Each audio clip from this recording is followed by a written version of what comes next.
అక్రమార్కులు ఎప్పటికైనా బయటపడక తప్పదు. ఏనాటికైనా మింగిన లంచం సొమ్ము ప్రభుత్వానికి కక్కాల్సిందే. విధుల పేరుతో అందలమెక్కిన కీలక ఉద్యోగులు అడ్డదారి తొక్కి విలువలను దిగజారుస్తున్నారు.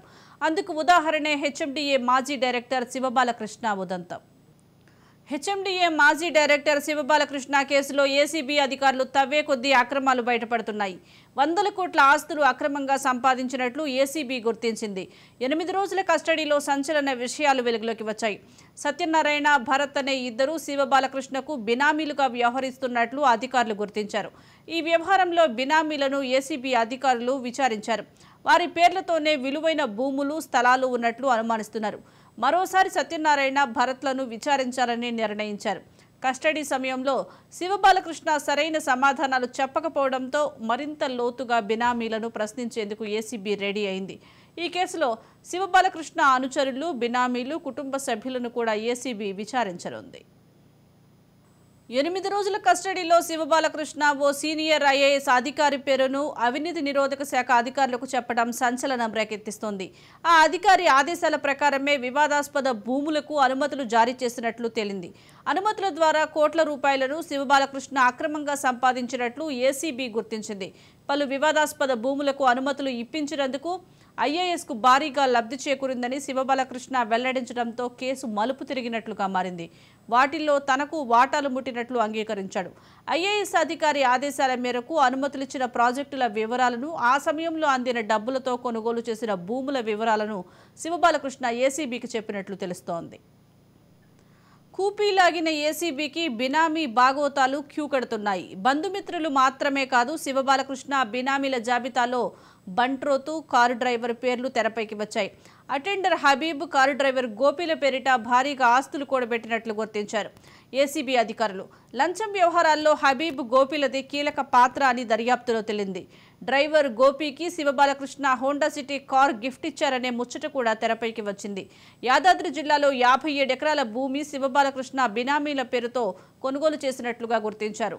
దానికి సంబంధించి ఎలాంటి రిజిస్ట్రేషన్లు చేయొద్దంటూ ఇప్పటికే యాదాద్రి జిల్లా కలెక్టర్కు ఏసీబీ లేఖ కూడా రాసింది. శివబాలకృష్ణ వ్యవహారంలో రోజుకో మలుపు తిరుగుతోంది. అవినీతి తుట్టి బయటపడింది. ఏసీబీ దర్యాప్తులో లభించిన ఆధారాల మేరకు బినామీలు భరత్, భరణి, సత్యనారాయణ, శ్రీకర్లను విచారించేందుకు సిద్ధమయ్యారు. భరత్, భరణి ఇద్దరు శివరామకృష్ణకు మేనల్లులు. చాలా వరకు డీల్స్లో కీలకంగా వ్యవహరించారు. ఎన్విస్ డిజైన్ స్టూడియో పేరుతో భరత్ ఓ కన్సల్టెన్సీ నిర్వహిస్తున్నాడు. ఆ కన్సల్టెన్సీ ద్వారానే రియల్ ఎస్టేట్ వ్యాపారులతో డీల్స్ చేస్తున్నాడని ఏసీబీ గుర్తించింది. బినామీ అనే పదం శివబాలకృష్ణ వ్యవహారంలో కీలకంగా మారింది. ఏసీబీ గుర్తించిన ప్రమోద్ కుమార్ అనే వ్యక్తికి మీనాక్షి కన్స్ట్రక్షన్స్లో ఉద్యోగం ఉంది. అక్కడి నుంచి లేఅవుట్లకు సంబంధించిన పనులు చేయించాడు. ఇక శివబాలకృష్ణ ఆర్థిక లావాదేవీలన్నింటినీ సోదరుడు నవీన్ కుమార్ చూసుకునేవాడు. సకుటుంబ సమేతమన్నట్లు అవినీతి అనకొండ శివబాలకృష్ణ కుటీర పరిశ్రమతో పాటు ఆఫీస్ స్టాఫ్కు తన అక్రమార్జనలో చోటు కల్పించాడు. ఏసీబీ విచారణలో మున్ముందు మరిన్ని బిగ్ బ్రేకింగ్స్ ఖాయమని తెలుస్తోంది. ఎందుకంటే అక్రమ లావాదేవీల వ్యవహారం ఆ రేంజ్లో ఉంది. మరి బినామీలపై ఫుల్గా ఫోకస్ పెట్టిన అధికారులు ఆ అవుట్కమ్తో బిగ్ షాట్స్ను రేపో మాపో ఫ్రేమ్లోకి తీసుకురావచ్చనే చర్చ జరుగుతోంది.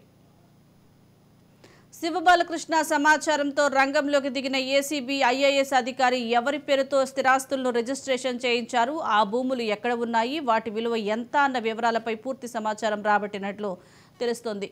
ఓ వ్యవహారానికి సంబంధించిన 10 కోట్ల డీల్తో ₹1 కోటి తానే స్వయంగా ఐఏఎస్ ఇంటికి వెళ్లి ఇచ్చినట్లు చెప్పడం కూడా ప్రాధాన్యం సంతరించుకుంది.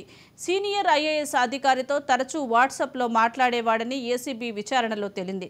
అక్రమార్జనను ఆస్తులుగా మార్చుకునేందుకు బినామీలతోనూ సంభాషించినట్లు ఏసీబీ అధికారులు చెబుతున్నారు. ఆయా డీల్స్ జరిగిన సమయంలో శివబాలకృష్ణకు ఐఏఎస్కు మధ్య జరిగిన ఫోన్ కాల్స్, వాట్సాప్ సంభాషణలతో పాటు ఇద్దరి ఫోన్ లొకేషన్లకు సంబంధించిన డేటాను సేకరించే పనిలో ఏసీబీ టీం బిజీగా ఉంది. అక్రమాస్తుల కేసులో ఎన్ఫోర్స్మెంట్ డైరెక్టరేట్ రంగంలోకి దిగింది. శివబాలకృష్ణ కేసు వివరాలు ఇవ్వాలని ఏసీబీని కోరింది. కేసుకు సంబంధించిన ఎఫ్ఐఆర్, దర్యాప్తులో స్వాధీనం చేసుకున్న ఆస్తుల పత్రాలను ఇవ్వాలని ఈడీ ఆదేశించింది. బహిరంగ మార్కెట్లో 250 కోట్ల విలువైన స్థిర చరాస్తులను పోగు చేసినట్లు ఏసీబీ గుర్తించింది. ఇందులో బినామీల పేరిటే 214 ఎకరాల వ్యవసాయ భూమి ఉన్నట్లు తేలింది. అత్యధికంగా జనగామ జిల్లాలో 102 ఎకరాలు, యాదాద్రి జిల్లాలో 66 ఎకరాలు, నాగర్ కర్నూలు జిల్లాలో 39, సిద్దిపేట జిల్లాలో 7 ఎకరాల పంట భూములను గుర్తించారు. శివబాలకృష్ణ పేరుతో మొత్తం 29 ఇళ్ల స్థలాలు ఉన్నాయి. పొరుగు రాష్ట్రం ఏపీలోని విశాఖపట్నం, విజయనగరంలో కూడా స్థలాలు ఉన్నట్లు ఏసీబీ గుర్తించింది.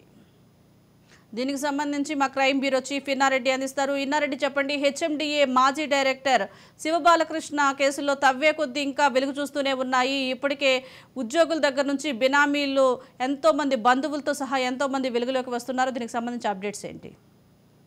సుజాత, మనం గమనించవచ్చు, ఎప్పుడైతే హెచ్ఎండిఏ మాజీ డైరెక్టర్ శివబాలకృష్ణ అరెస్ట్ అయిన కాడి నుంచి కూడా తర్వాత చాలా విషయాలు చూస్తా ఉన్నాయి. ప్రధానంగా అంటే ఆస్తులకు సంబంధించిన వ్యవహారాల గురించి దాదాపుగా 250 కోట్లకు పైగా ఉండవచ్చని చెప్పి తెలుస్తా ఉన్నారు. దీంట్లో ఏసీబీ అధికారులు ప్రధానంగా దీంట్లో కుటుంబ సభ్యుల పాత్ర మీద కూడా నిఘా పెట్టిన నేపథ్యంలో మధ్యవర్తులుగా అంటే ఏదైనా ఒక ఎస్టేట్ డీల్ చేసినా లేకపోతే అక్రమ లేవుడు అనుమతించినా కూడా మధ్యవర్తులుగా తమ్ముడు, మేనల్లులు, తర్వాత తన దగ్గర పనిచేసే కంపెనీ ఎంప్లాయీస్ ఉండి ఈ సదంగా నడిపించారని చెప్పి కూడా ఏసీబీ అధికారులు గుర్తించారు.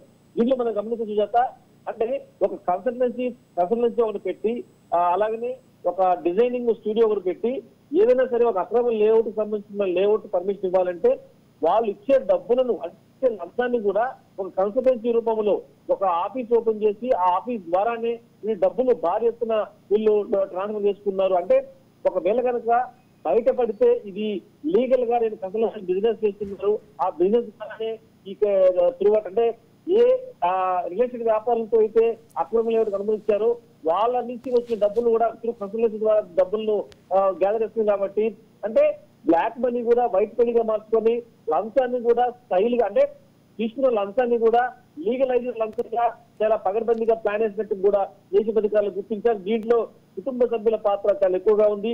అలాగనే తన కన్సల్టెన్సీ పేరులో పనిచేసే స్టాఫ్ కూడా ఈ లంచాలు తీసుకోవడంలో తర్వాత ఈ లేఅవుట్లకు సంబంధించిన వ్యవహారంలో డీల్ నడిపించడంలో కూడా వాళ్ళు మధ్యవర్తులుగా ఉన్నారని చెప్పి తెలుస్తా ఉంది. అంటే ఒక తెలంగాణలో కాకుండా ఆంధ్రప్రదేశ్ లో కూడా ఈయన అక్రమ స్థిరాస్తులకు సంబంధించిన ఒక్కోటి వెలుగు చూస్తా ఉన్నాయి.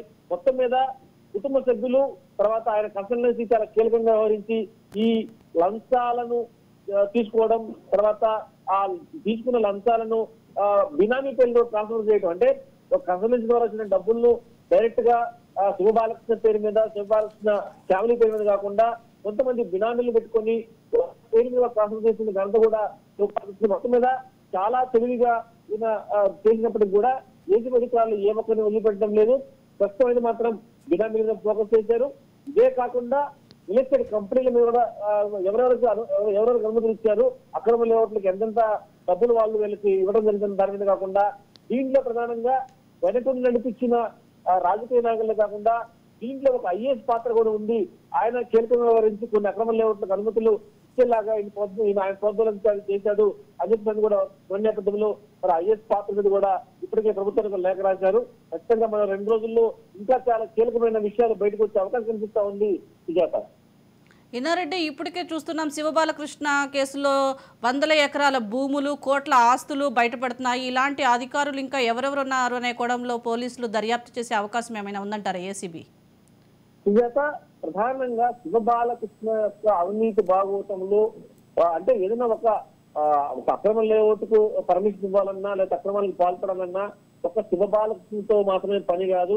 ఆయన ఖచ్చితంగా ఆ రోజు అధికారంలో ఉన్న వాళ్ళు ప్రస్తుతం ఇప్పటికి జిహెచ్ఎంసీలో కానీ తర్వాత పనిచేసిన వాళ్ళు కావచ్చు, ప్రేరణలో ఉన్న వాళ్ళు కావచ్చు, కొంతమంది అధికారులు హస్తం లేకుండా ఇంత భారీ ఎత్తున అక్రమ లేఅవుట్ అనుమతులు ఇవ్వడం కుదరదు.